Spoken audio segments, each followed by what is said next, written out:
Hello again, everybody. Welcome back to WillDoesMagic. My name is Will. I hope you're all having a magical day.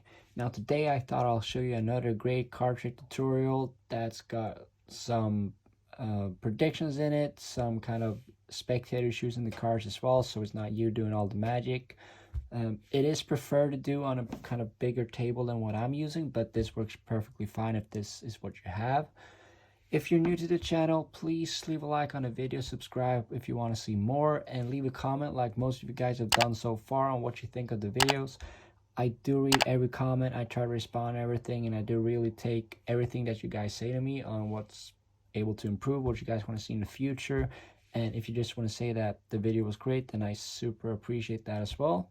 But for now, I've done enough talking. Let's get into the performance of this trick. So for this trick, guys, all you need is a deck of cards. Now, that could be your deck of cards. It could be a bar deck of cards. It doesn't matter. And we're going to give this cards a quick little shuffle. Now you can let the spectator shuffle the cards. It doesn't matter, really.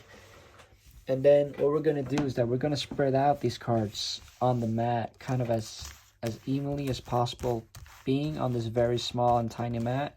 Now, I know this is going to look kind of uneven, messy, but that's kind of the whole point of the trick, but I think something like that will do pretty well. Now we're going to go back and forth picking a card from this pile and saying what it is. So I'm going to start us off by saying that let's see, this card right over here, I believe this is the King of Clubs. Now we're not going to look at it before the end of the turn, all right? So we're going to put it away in the corner for now. Now you're going to do the same thing. So you're going to pick a card. So let's see, you pick the card right over here, and I'm going to tell you that that's the 10 of diamonds. So once again, without looking at the card, we're going to put it in the corner. Now for the final card, I'm going to pick another card. So I'm going to pick the card right here. And I'm going to say that that is the Ace of Hearts. So 3 cards, the Ace of Hearts, the 10 of Diamonds, and the King of Clubs. Right? And we got to pick these cards freely out of the whole deck. We'll mix it up on the board. 3 cards, the King of Clubs, Ace of Hearts, and the 10 of Diamonds. Now, that is the trick, guys. I hope you enjoyed it. And now let's get into the tutorial of this trick. Alright, so for this trick, guys, all you need is a deck of cards. Now you can give it to the spectator. They can shuffle the cards however they want. That was a terrible riffle shuffle, but the point is that the deck is completely shuffled. This is not any sleight of hand at all, really. And you can give the deck out, they can shuffle them and everything. But as soon as you get the deck back, you're going to take a peek at the bottom card, and you have to remember this card from the start because that's kind of where the trick begins. So if we turn this over and we peek at the 8 of clubs, we're going to remember the 8 of clubs. Now, this is where I mean by having a bigger map gets a bigger impact on the trick, because you can spread the cards out a bit more. If you're standing up as well, I will get into more detail why, but it will get a lot easier as well. So if you want to do this over the counter on the table, it'll probably help the illusion of the trick, and it'll be easier to do a couple of things later on. But for now, you remember the bottom card, which is the 8 of clubs. Now you want to spread these cards out on the board, however big it is. Now your only job is to keep track of that bottom card right here. So you can move the other cards around as much as you want, but always keep track of where that 8 of clubs ends up. Now, if you want, you can use your thumbs to kind of put pressure on it, and as you're moving it around, kind of moves along with it, and you can spread out all the other cards. And then as soon as you're kind of, all right, let's just spread them out a bit more to get it evenly fared out, you know that that is the 8 of clubs right here. Now when you spread out all the cards, you're going to explain that, all right, so I'm going to take and pick a card from this mixed out deck on the board, and I'm going to tell you what it is. The only thing you have to do is not pick your 8 of clubs straight away. You're going to pick any other card in the corner, in the middle, in the mix, doesn't matter. And you're going to say, before you pick it up, that that is the 8 of clubs. Now what this does is that they believe you somehow managed to know every single card in the deck, where they're at, which you obviously don't, but that is the Ace of clubs. That's what you say. And now as you're picking it up, you've already said that this is the 8 of clubs, not while you're holding it in the hand. You point it, that's the 8 of clubs.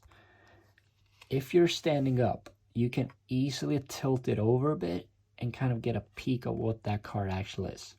Now for me sitting down, I have to scooch down quite low to get a peek under it, which will look very unnatural if you were doing the performance live. But since you can't see my body and my head, I'm actually peeking under the card to see what it is, while kind of not tilting it too much open. So now you've said that this is the 8 of clubs. You pick it up, you look at it, and you see that it's the Jack of clubs. Now you're going to remember the Jack of clubs instead, because they still believe that this is the 8 of clubs, but you know it's the Jack of clubs. Now you tell them to put it to the side, and we'll get to that later. Now it's the spectator's turn to choose a card. So let's say they point at a card right over here. And then you're going to say that, all right, I think that is the Jack of clubs now. Now you already know that the Jack of clubs is here, but you're going to say that that's the Jack of clubs. So you do the same thing. You pick it up, you get a peek under it. And in this case, it's the 6 of hearts. You get a peek under it, you put it to the side, and you say, all right. And then for the final card, I'm going to pick a card again. And here's where you need to know where your first key card, the 8 of clubs, actually is on the board. Because you're going to point to it and you're going to say what the last card was. So you're going to point it and say, all right, I think this card is the 6 of hearts. And then you pick it up and you put it to that same pile. Now what I like to do is I like to pick up the whole pile with 3 cards, because you're going to have the 8 of clubs, the 6 of hearts, and the Jack of clubs in that order. Now, if you remember correctly, we said that the 8 of clubs was first, the Jack of clubs was second, and 6 of clubs or 6 of hearts was last. So what I like to do is I like to just count off the cards. Now, if you want to do this super professionally, you can count off the 8 of clubs first, and then kind of take both cards with you at the same time. That will leave you with the exact order you started in. But it really doesn't matter. You can do it either way, as long as you get the 8 of clubs first, because that's what it's going to be the whole kind of selling point of the trick. So you turn them over, or you keep them like this, depending on which way you want to do it. And then you say the first card, the 8 of clubs, we had the 6 of hearts, and we have the Jack of clubs. Now they're not going to understand everything, because they actually got to pick a card and you actually knew what it was straight away from the deck, while in reality you knew exactly where one card was and just looked at the other 2 cards. Now this is a super simple trick, guys. It requires a bit of memory and preferably a bigger board than what I've got to use for now. But if you can, spread out on a big table, do it standing up, and people will be amazed at your performance. I absolutely guarantee it. Now, if you got a super great memory, you can do this trick with multiple people. You don't have to do it with 3 cards and maybe 1 spectator, 2 spectator. You can do it with 3, 4, 5 if you got that many cards to remember.